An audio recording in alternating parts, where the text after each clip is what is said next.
আমরা প্রথমে এলো বাঁশ কাটি, বাঁশের জার থেকে প্রথমে বাঁশ কাটি, বাঁশ কাইটে করাত দিয়ে এই যেমন ছোট ছোট করে কাটি, কাইটে তারপরে যে সোলটা দিয়ে এই বাঁশটা হলো চাষি, এই যে ফিলি চাষছি এই বাঁশটা চাইছে, তারপরে ফাটছি, এই সোল দিয়ে ফাটছি, ফাইরে যেমন চিকন চিকন করে শলা উঠেছি, লম্বা লম্বা করে চটা উঠেছি, চটা উঠানোর পরে তারপরে এইভাবে শলা উঠেছি, এভাবে মনে করেন শলা উঠে, এই যে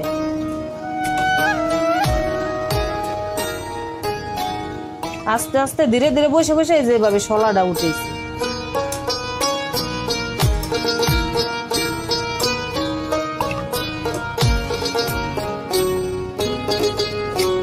এভাবে শলা উঠিয়ে তারপরে মনে করেন কি এই যে একটা মাপ আছে আমার, এই জায়গাতে যে সাইলুনটা দিয়ে বান্ধিছি, এই সাইলুনটা দিয়ে এদিকে বান্ধিছি, বান্ধিয়ে তারপরে যে এই পদের করছি জিনিসটা, এই ফিলিক কইরে তারপরে যে পার বানাইছি এগুলো এদের ভিতরে ভরছি, ভরে সেরা এখন মনে করেন কি এই সাইলুন দিয়ে চার কোনায় যে বান দেওয়া লাগবো, সাইড দিয়ে বান দেওয়া লাগবে, চারপাশে বাদ হয়, হ্যাঁ বাদ দেওয়া লাগবে, যে এমন বাদ দেওয়া লাগবে, বাদ দেওয়ার পরে তার এই যে ছোট চাকটা এই যে সামনে দেওয়া লাগবে। এটা আপনার ওই যে হাতের যে গোল চাকগুলা, এই যে এটা এইগুলো কি বাঁশের? হ্যাঁ এগুলো বাঁশের, নিজের হাতেই বানাই না এগুলো। ও আচ্ছা, বুঝছেন, এগুলো নিজের হাতে বানাই না, তারপর সবই আর কি হাতে বানাই না। এটার যে বেশ কয়েকটা ধাপ আছে, এটার আপনারা প্রথমে কোন ধাপের কাজটা করেন? প্রথমে ধাপের ভিতরে শলা উঠে, শলা উঠিয়ে তারপরে এই যে বান দেই, এই যে বান দেই শলাগুলা প্রথমে এক বান দিয়ে শলাটা গাতি, পরের বারে আবার এই বান্ডে দেই, সমান করে কাটি, এই পারগুলো সমান করে কাটি। ও এটা কি আপনারা বাঁধার পরে কাটেন নাকি আগে মাপে কাটা থাকে? না, আগে মাপ দিয়ে ছোট করে কাটি, তারপরে বান দেওয়ার পর আবার সমান করে কাটি। মানে এই যে আপনার এদিকে যে তো ছোট বড় আছে, একটু ছোট বড় যেটা আছে এটা হচ্ছে আপনারা একদম আমরা সমান করে কাটবো। আচ্ছা আচ্ছা, সমান করে কাইটে তারপরে মনে করেন এই যে জায়গা থেকে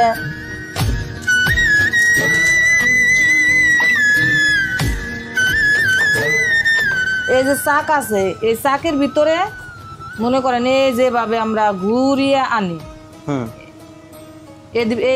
ঘুরিয়ে আনি, এই পার্টটা ভিতরে থাকে, হ্যাঁ এই পার্টটা ভিতরে থাকে, ঘুরিয়ে আনি।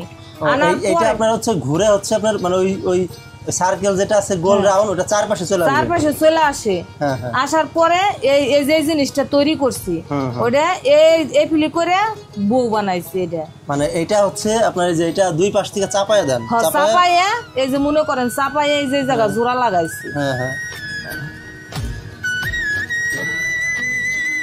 এই জিনিসটা এই যে ফিলি হলো জোড়া লাগাইছি, দুই মুখ জোড়া লাগাইয়া তারপরে এই যে ফিলি করে দিছি, দিয়ে আটকাই দিছি। আচ্ছা, আটকাই দেওয়ার পরে এই মাছ দেটা মেয়েরা বান দিচ্ছে, বান দেওয়ার পরে তারপরে মনে করেন এই যে জিনিসটা বানাইছি, এটা আগে বানাইছি, উপরের যে কভারটা থাকে, হ্যাঁ এই যে উপরের যে কভারটা এটা বানাইছি, বানানোর পরে এই পাড়টা যে বিলি মাছ দিয়ে ভরছি। আচ্ছা আচ্ছা, ভরার পরে তারপরে মনে করেন এই যে এই দুই পাশে সাইডে বাঁধ দিব, বাদ দেওয়ার পরে আবার এই জিনিসটা গোল করে কাটবো, যে ছোট বড় শলাটা আছে মানে আপনার দুই সাইডে যে একটু ছোট বড় থাকে ওটা একদম গোল করে কাটবো, একদম সমান করে কাটবো। আচ্ছা, কাটার পরে তারপরে এই যে এই এর একটা চাক লাগাবো এই যে মুখে, বুঝছেন, দেখেন হাত দেখেন, হাত দেখেন, এই যে এর একটা চাক এই মুখে দেই, মুখে দেওয়ার পরে এই যে পাটটা আছে এটা এই যে ভিতরে দিয়ে দিই, এইটা ভিতরে দিয়ে দিই। আচ্ছা, ভিতরে দেওয়ার পরে তারপরে মনে করেন এই যে পাশ দাবার বাদ দেই সাইলন দিয়ে, এই যে সাইলনটা কিনা, এই কিনা সাইলনটা দিয়ে প্লাস্টিকের, এটা দিয়ে বাদ দেই, বাদ দেওয়ার পরে আবার এই যে জিনিসটা বানাইছি এগুলো আপনার ব্যাক পার্টে যেটা থাকে পিছনের সাইডে, হ্যাঁ পিছনের সাইডে, এই জিনিসটা আবার এই যে ছোট বড় শলা আছে এই শলাটা গোল করে যে চাক সই সই করে কাটবো, ঠিক আছে, এটা কাটার পরে তারপরে এই জিনিসটা এই যে এভাবে খুলাইয়া মনে করেন এই যে লাগাইছে এই জিনিসটা, এটা তো মানে আপনার ব্যাক সাইডে যেটা থাকে এটা তো লক আনলক করা যায়, মানে খোলা যায় আবার আটকানো যায়, এটা খোলা যায় আবার লাগান যায়, কারণ এই খান দিয়ে মাছটা বের হবে। ও আচ্ছা আচ্ছা, এই যে এই পাশ দিয়ে মাছটা যাবে আর এই পাশ দিয়ে হলো মাছটা খোলাবে, যে নাকি ই করবে খোলাবে, আবার এটা এর বিলে লাগাই দিব, এটা খোলাও যায় লাগানো যায়, এই যে এইভাবে রাইখে দেয়। তারপরে মনে করেন এই যে একটা কমপ্লিট হয়ে গেল, আচ্ছা কমপ্লিট হয়ে গেল এই জিনিসটা, এদের সাথে আর কোনো কাজ নাই। এটা তো আসলে আপনার একটা কুটির শিল্পের মধ্যে পড়ে। আপনার যে কুটির শিল্পের কাজটা আপনি কি নিজে নিজে শিখছেন, বা এটা আপনি না কোথাও থেকে কোনো প্রশিক্ষণ নিয়ে শিখছেন? নিজে নিজে বলতে কি আমার বাবা মা ওইটা তৈরি করতো, দেখতে দেখতে আপনি আপনার পিতামাতার কাছ থেকে তারা তৈরি করতে ওইখান থেকে শিখছেন? ছোটবেলায় দেখতাম বাবা মা এটা তৈরি করতো, তারপরে একটা একটা করে শিখতে শিখতে এখন আমি সবকিছুই তৈরি করতে পারি। আপনি যে এই জুয়ারিগুলো বানান, এগুলো আপনি কত বছর বয়স থেকে বানাইতে পারেন, বা কত বছর বয়স থেকে আপনি এটা শিখছেন? এটা আমি মনে করেন 8 বছর 9 বছর বয়স থেকে বানাইতে পারি। ও আচ্ছা। তো আপনি এখন যে দুয়ারিগুলো বানাচ্ছেন, তো এইখানে এই কাজে কি আপনি একাই করেন, আপনার সাথে আর কেউ আছেন? আমি করি, আর আমার স্বামী ফাঁকে ফাঁকে আর কি করে, রাত্রের বেলায় করে। আচ্ছা আচ্ছা। আপনার হাজবেন্ড কি করেন? গাড়ি চালায় দিনে। ও আচ্ছা। আর রাত্রের বেলায় আমরা দুজনে একসাথে বসে করি, আর সারা দিন আমি একলাই করি। ও আচ্ছা। এইখানকার যে উপকরণ, যেমন হচ্ছে আপনার বাঁশ, এরপরে হচ্ছে দড়ি, এই বাঁশগুলো কি আপনারা কোথাও থেকে কিনে আনেন নাকি? এই বাঁশের আর কি আমাদের জার আছে, বাঁশের জার আছে। তারপরে যদি দেখি যে আমাদের আর কি পাকা ভালো বাঁশ নেই, তাহলে বাইরে থেকে কিনে আনি। আচ্ছা আচ্ছা। একদিনে আপনি কয়টা দুয়ারি বানাইতে পারেন? একদিনে বলতে এক এক করে 4 পদের শলা উঠেন লাগে। 4 পদের শলা, 4 পদের ফিরে করে একটা বাঁশ আনাম, বাঁশ কাইটে কেটে 4 খণ্ড করি অনেকগুলা। তারপরে হলো ওই সব বাঁশের হলো শলা উঠেই ফেলাই, তার একটা একটা করে জিনিস, এই যে যেমন একটা একটা করে জিনিস তৈরি করছি, এগুলা সব একটা একটা করে তৈরি করব। এটা হচ্ছে 4টা 5টা ধাপ আছে, এক একটা ধাপ আপনারা একবারে অনেকগুলা মিলে করেন? অনেকগুলো তৈরি করি, তারপরে সবগুলো একসাথে সেট করি আস্তে আস্তে। ও আচ্ছা আচ্ছা। সেট করার পরে তারপরে যে লাগাই, এই যে সব আপনারা এখানে যে পার্টগুলো আছে বিভিন্ন পার্ট, আপনারা প্রথমে কোন পার্টটার কাজ শুরু করেন? আগে বড় পার্টটার কাজ শুরু করি, ভিতরে যেটা থাকে ভিতরের পার্টটার কাজ আগে শুরু করি। আচ্ছা আচ্ছা। তারপরে মনে করেন এই যে চাকটা বানাই, চাকটা তৈরি করি। এটা কি আপনার একই বাঁশ দিয়ে হচ্ছে শলা করা? একই বাঁশ দিয়ে, সবই একই বাঁশের তৈরি, অন্য কোনো বাঁশ লাগে না। তো আপনার গড়ে আপনার হচ্ছে একদিনে কয়টা দুয়ারি আপনার কমপ্লিট হয়? ধরেন আমি এই যে শলামলা উঠিয়া 15 দিনে 50 খান দুয়ারি কমপ্লিট করি, 15 দিন বইরা 50 খান কমপ্লিট করি আর কি। কাজের ফাঁকে ফাঁকে এটা আর কি কমপ্লিট করে। আপনার মূল পেশা না, আপনার হচ্ছে বাড়ির অন্যান্য যে কাজ থাকে সেটার পাশাপাশি? আর যে মূল পেশা বলতে কি, এখন মনে করেন বর্ষার সিজন, এটা চলে বেশি, এই জন্য এটা তৈরি করি। ও আচ্ছা। এটা কি আপনার মানে এই আপনার এটা 12 মাসই তৈরি করলে বিক্রি করা যায়, কিন্তু ওই সময় আবার একটু দাম কমে যায়, এই জন্য বিক্রি করি না। এখানে 10 খান যেটা বেচবো, আর ওই সময় 20 খান এইটা। তো আপনারা এখন এই দুয়ারিগুলো কত করে বিক্রি করেন পার পিস? এগুলা বিক্রি করি 70 টাকা 80 টাকা পিস। 70 টাকা 80 টাকা। তো আপনার একটা দুয়ারি তৈরি করতে আপনার কত টাকা খরচ হয়? ধরেন আপনি হচ্ছে একটা দুয়ারি 80 টাকা বিক্রি করলেন, এখানে আপনার পুঁজি কয় টাকা খরচ হয়, বা এখানে আপনার কত টাকা ইনভেস্ট করতে হয় সব দিয়ে? মনে করেন সালুন পরে 20 টাকার, ওমন বাঁশও পরে 20 টাকার। 100 টাকার বাঁশ কিনলে পরে মানে 50 খান বানাইতে পারি, বুঝছেন? আর সাইলুন একসাথে অনেকগুলো কিনে আনি আর কি, এটার কত খরচ পড়ে ওটা আর কি আমরা এসে পড়ে 50 খানের হিসাবে ছুটে করি। 50 খানে আপনার টোটাল কত টাকা খরচ? 50 খান আমি টোটালি করলে পরে 100 টাকার বাঁশ কিনি, আর মনে করেন আমার 200 টাকার সাইলুন হলে হয়ে যায়, এর ভিতরে আর কোনো খরচ নাই। আর যে আমি যে কাজ করি সারাদিন, এটাই হলো খরচ। আচ্ছা। এগুলা হচ্ছে আপনারা কোথায় বিক্রি করেন? এগুলো আমাদের বাড়ির থেকেই নিয়ে যায় কিনে। মানে যারা মাছ মারে তারাই নিয়ে যায়, না যারা মাছ মারে তারাও কিনে নিয়ে যায়? বেশিরভাগ আমি অল্প কিছু কিছু বানাই একলা একলা, এটা যারা মাছ মারে তারাই কিনে নেয়। আর যদি বিক্রি করা লাগে তাহলে আমাদের ওই সামনে হাজীগঞ্জ হাট আছে, ওই হাটে নিয়ে বিক্রি করা হয়। আচ্ছা।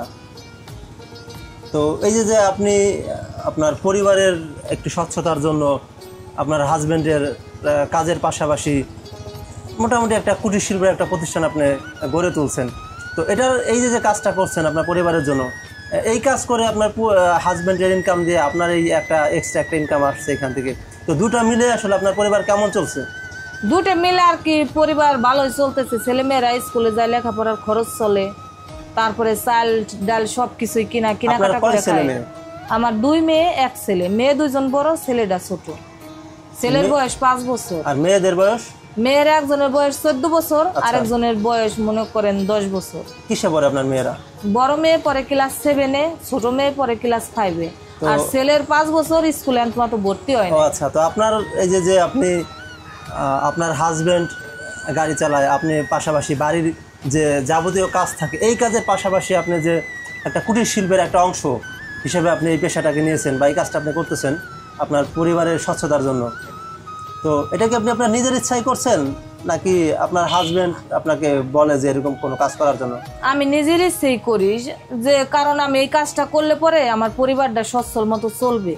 আর যদি এই কাজটা আমি না করি অনেক কষ্ট হবে ছেলে মেয়ে নিয়ে, মনে করেন এটা করলে পরে আমার আর কি সুবিধা হয়। আপনার হচ্ছে একা একা গাড়ি চালায় আর সংসার চালায় আমার কষ্ট হয়।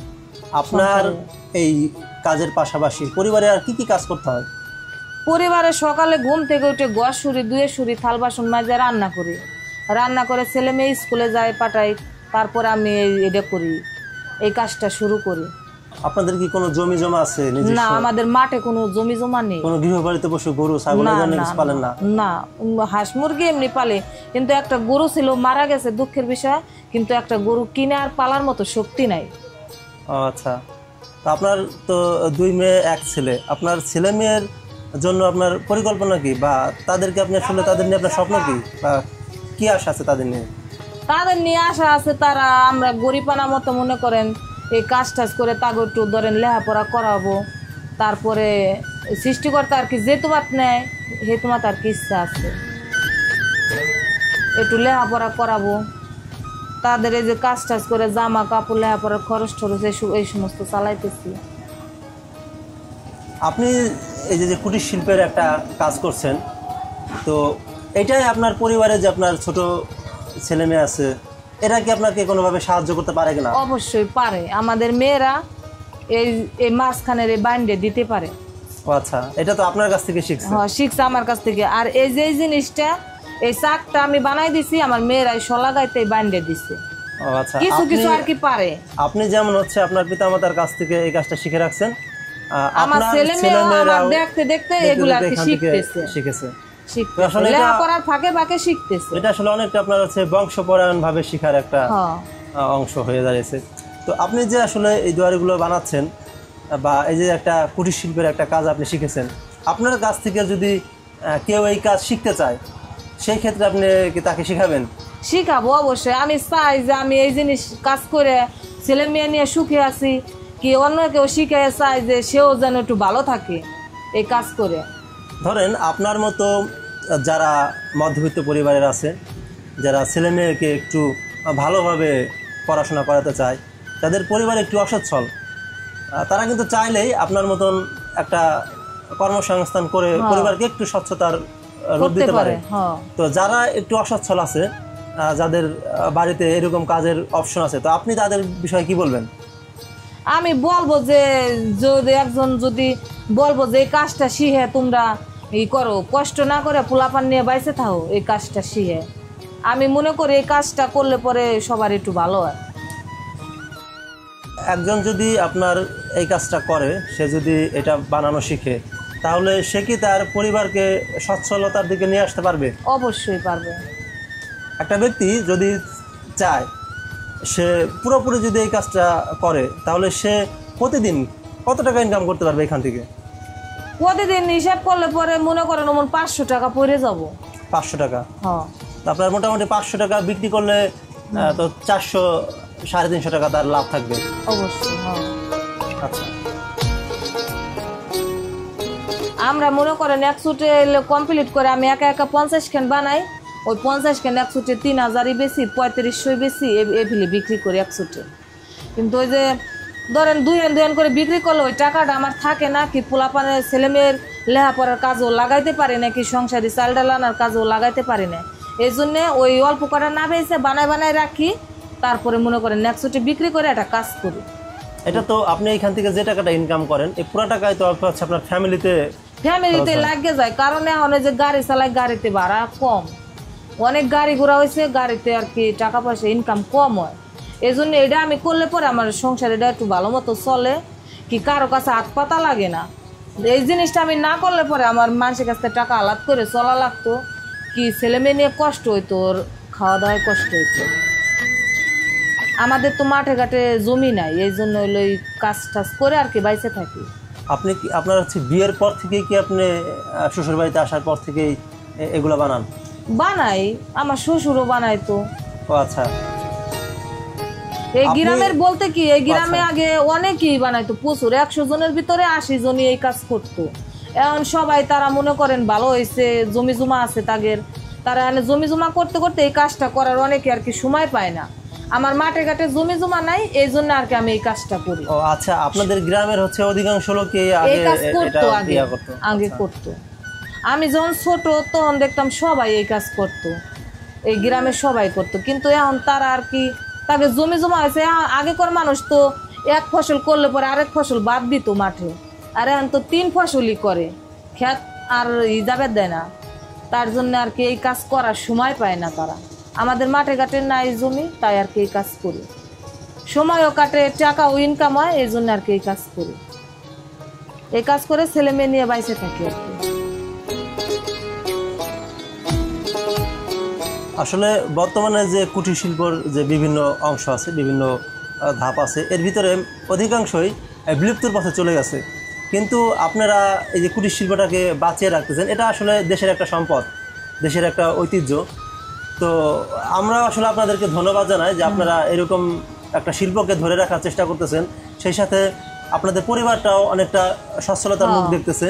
আবার আপনাদের কাছ থেকে যারা এই দুয়ারিগুলো কিনছেন, তারাও তাদের পরিবার নিয়ে অনেকটা স্বচ্ছতার সাথে জীবনযাপন করছেন।